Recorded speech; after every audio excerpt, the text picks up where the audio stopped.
ના લોકલ ધારાસભ્ય શ્રી આત્મારામ પરમારની ઓફિસ છે, જેઓ ભારતીય જનતા પાર્ટીના ધારાસભ્ય પ્લસ મિનિસ્ટર છે.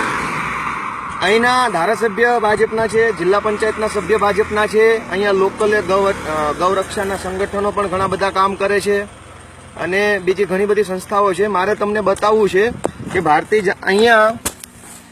અહીંયા આ ગાય મરી ગયેલી રોડ ઉપર પડી છે. આ તમે ગાય જુઓ છો. છેલ્લા 3 દિવસથી આ ગૌવંશ અહીંયા મરેલું પડ્યું છે એક્સિડન્ટમાં. આ તેનું પાછળનો ટોયલેટ કરવાનો જે ભાગ હોય, ગુદા માર્ગ, તે કૂતરાઓ ખાઈ ગયા છે.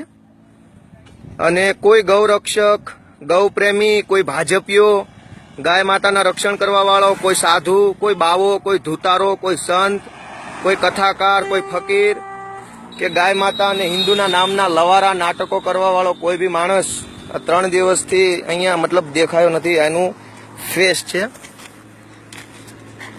એટલી દુર્ગંધ આવે છે કે અહીંયા તમે ઊભા નહીં રહી શકો.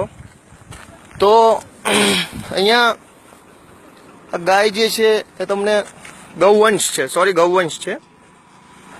તો હાઈવે રોડ ઉપર તમે આ બાજુ આવી જાઓ, 3 દિવસથી અહીંયા ગૌવંશ આવી રીતે પડ્યું છે.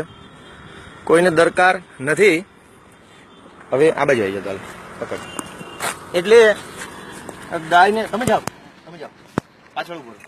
એટલે તમે ગાવ હત્યાના કાયદા બનાવવાના નાટકો કરતા ગૃહમંત્રી અને મુખ્યમંત્રીને અહીંયા ગામ ધોળા જંકશન, તાલુકો ઉમરાળા, જિલ્લો ભાવનગર, અહીંયા જે ગૌવંશ તમારી માતા અહીંયા મૃત્યુ પામ્યા છે, તો સંસ્કારી ભારતીય જનતા પાર્ટીના લોકોને મારી નમ્ર વિનંતી છે કે એમની માતાના અંતિમ સંસ્કાર કરવા માટે વિજયભાઈ રૂપાણી, ગૃહમંત્રી જીતુભાઈ વગેરે લોકો એમની માતાના અંતિમ સંસ્કાર કરવા માટે અહીંયા આવે. 3 દિવસથી રોડ ઉપર એમની માતાની લાશ અહીંયા રખડી રહી છે.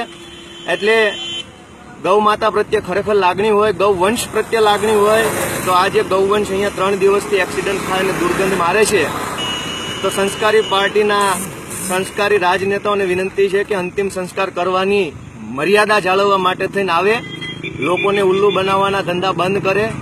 ભારતીય જનતા પાર્ટી ખુલ્લી પડી ગઈ છે. હરામખોરોની પાર્ટી ખુલ્લી પડી ગઈ છે. દોગલાઓની પાર્ટી ખુલ્લી પડી ગઈ છે. લોકોને હિન્દુ, ગાય, ધર્મ, સંસ્કૃતિ વગેરે ફલાણા પૂછડાના નામ ઉપર ઉલ્લુ બનાવનારાઓની પાર્ટી ખુલ્લી પડી ગઈ છે. એટલે તમારી માતાના અંતિમ સંસ્કાર કરવા અહીંયા આવો એવી ગૃહમંત્રી અને મુખ્યમંત્રીને હું રિક્વેસ્ટ કરું છું. ફરી એક વખત તમારી માતાની અંતિમ બોડી જોઈ લેજો. જય ગાય માતા.